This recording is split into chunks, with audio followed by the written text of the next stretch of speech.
बिस्मिल्लाहिर्रहमानिर्रहीम। Food and nutrition fact के साथ मैं हूं डॉक्टर मोहम्मद ईसा खान। और अप्रॉक्सीमेट एनालिसिस के पॉइंट ऑफ व्यू से जो नेक्स्ट हमारा एक्सपेरिमेंट है वो क्रूड फाइबर डिटर्मिनेशन है। तो क्रूड फाइबर के लिए हमें मॉइस्चर फ्री और फैट फ्री सैंपल चाहिए। तो ये लास्ट एक्सपेरिमेंट में हमने जो फैट के लिए सैंपल लगाया था तो वो सैंपल हमने स्टोर कर लिया था। तो अब उसी सैंपल में से हम जो है कि वेट करेंगे सैंपल का और फिर उसको फर्दर एनालिसिस के लिए यूज़ करेंगे। बाकी प्रोसीजर वही होगा कि हम जो है कि इसमें से हमें जो टोटल सैंपल वेट है कि वो 1.5 ग्राम जो है कि सैंपल का वेट लूँगा और फिर हम आपको नेक्स्ट बताएंगे। हमारे पास जो फाइबर टेक है वो भी अवेलेबल है कि हम उसको भी यूज़ कर सकते हैं। और दूसरा जो सिंपल है कि मैनुअल तरीके से कि हम बीकर के यानी कि बीकर यूज़ करते हुए भी जो क्रूड फाइबर एनालिसिस है कि वो कर सकते हैं। तो ये हमने जो फैट फ्री सैंपल हमारे पास कल हमने फैट के लिए लगाया था तो उसमें से 1.5029 ग्राम सैंपल लिया है। तो क्रूड फाइबर को हम डिफाइन करते हैं कि which is not digested by acid and alkali digestion, या हमारे चूँकि नॉर्मल जो डाइजेस्टिव सिस्टम है कि उसमें दोनों अल्कलाइन कंडीशन भी आती हैं और जो एसिडिक कंडीशन है वो भी आती हैं। तो अब हम इस सैंपल को पहले एसिड के साथ ट्रीट करेंगे और एसिड के साथ ट्रीट करने के बाद फिर हम इसको अल्कली के साथ ट्रीट करेंगे। तो जो एसिड डाइजेस्टेबल मटेरियल होगा वो एसिड में डिज़ोल्व हो जाएगा या डाइजेस्ट हो जाएगा। इसी तरह जो अल्कलाइन मीडियम में सॉल्युबल मटेरियल होगा वो अल्कलाइन मीडियम में जो है कि वो सॉल्युबलाइज हो जाएगा। बाद में हमारे पास जो मटेरियल रह जाएगा कि वो हमारे पास फाइबर होगा और इनऑर्गेनिक मैटर होगा। तो ये डाइजेशन के बाद हम उसको हॉट एयर ओवन में जो सैंपल है उसको ड्राई करेंगे। ड्राई करने के बाद हम दोबारा सैंपल का वेट लेंगे और दोबारा वेट लेने के बाद हम उसको मफल फर्नेस में रखेंगे ऐश कंटेंट के लिए, जिस तरह कल हमने किया था।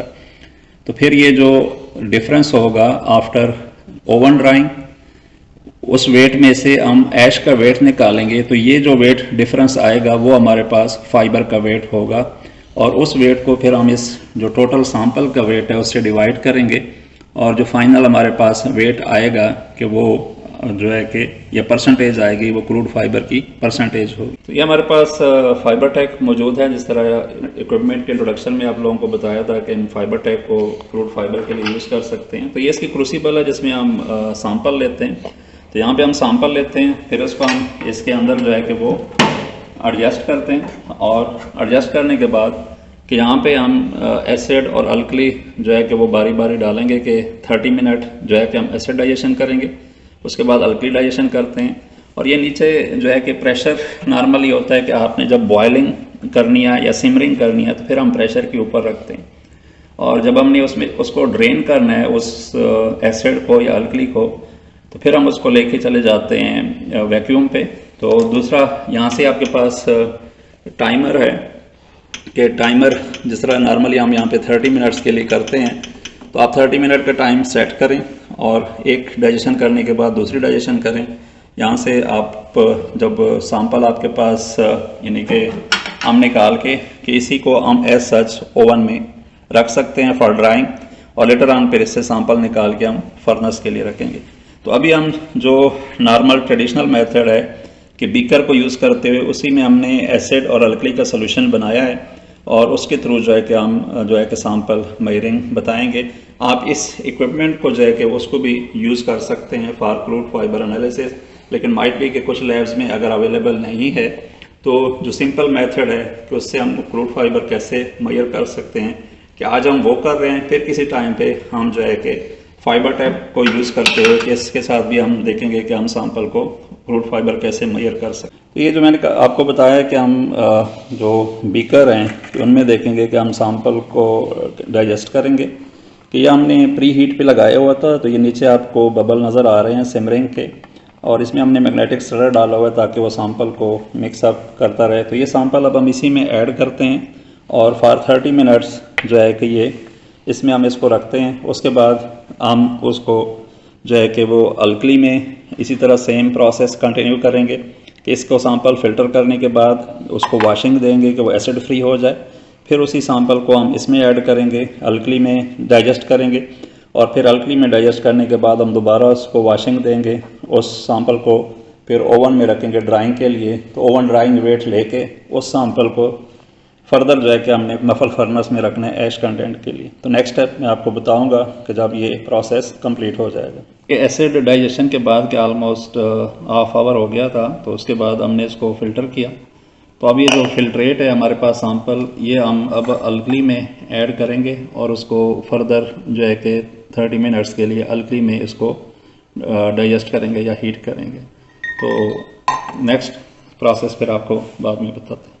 तो ये अब अल्कली डाइजेशन के बाद जो हमारे पास सैंपल आ रहे हैं, तो ये ऑलमोस्ट आप अगर नज़र आ रहे हो तो बिल्कुल इसमें डिज़ोल्व हो चुका है और इसको फिल्ट्रेशन में भी हमें टाइम लग रहा है। कि एसिड डाइजेशन के साथ हमें टाइम थोड़ा लगा था, लेकिन इसमें अब फिल्ट्रेशन के साथ हमें जो है कि वो टाइम लग रहा है, क्योंकि इसमें सस्पेंडेड मटेरियल जो है कि वो काफ़ी फ़ाइन है। तो अब इस प्रोसेस के बाद जो हमारे पास रेजिड्यू आएगा वो हम लेके ओवन में ड्राई करेंगे और ओवन में ड्राई करने के बाद हम उसका वेट करेंगे दोबारा से और वो उस सैंपल को फिर हम फर्नेस में रखेंगे फॉर ऐश कंटेंट। बिकॉज इस प्रोसेस के बाद अब जो सैंपल में दो चीज़ें मौजूद हैं कि एक उसमें जो है कि इनऑर्गेनिक मटेरियल है जिसको हम मिनरल्स कहते हैं और दूसरा उसमें क्रूड फाइबर है। तो जब हम इनऑर्गेनिक मटेरियल मालूम कर लेंगे थ्रू ऐशिंग या मफल फर्नेस के थ्रू, तो वो हम माइनस कर लेंगे। इसके बाद जो हमारे पास वेट आएगा और वो जो डिफरेंस होगा वो हमारे पास क्रूड फाइबर होगा। ये जो अल्कली डाइजेशन के बाद हमारे पास बहुत फाइन सा ये मटेरियल आ रहा है, तो इसको हम चाइना डिश में लेंगे और इसको ओवन में ड्राई करेंगे पहले, और ओवन ड्राइंग करने के बाद हम इसको मफल फर्नेस में ऐश मयर कर के ओवन ड्राई करने के बाद हम इसका वेट करेंगे और फिर जो है कि मफल फर्नेस में ऐश करके, तो जो वेट में डिफरेंस आएगा ओवन ड्राइंग के और मफल फर्नेस के बाद, तो वो हमारे पास फाइबर कंटेंट होंगे। आपने जब भी करना है तो सैंपल थोड़ा ज़्यादा लें। हमने सैंपल 1.5 ग्राम लिया था और दूसरा ये कि ये मैक्रोनी का सैंपल था, तो उसमें फ़ाइबर कंटेंट जो है वो काफ़ी लो हैं, उस वजह से हमारे पास ये जो रेजिड्यू आ रहे हैं वो काफ़ी कम आ रहे हैं।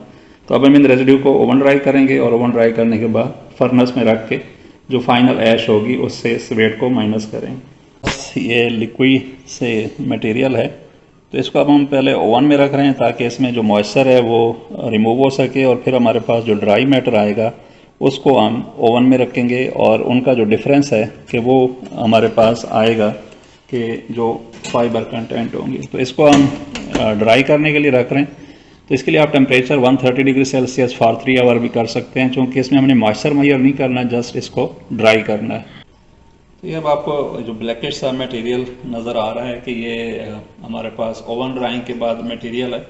तो इसको अब हम मफल फर्नेस में रखेंगे कि जिसका टेम्परेचर ऑलरेडी हमने सेट किया है 600 पे, और करंटली भी वो 600 पे पहुंच चुका है।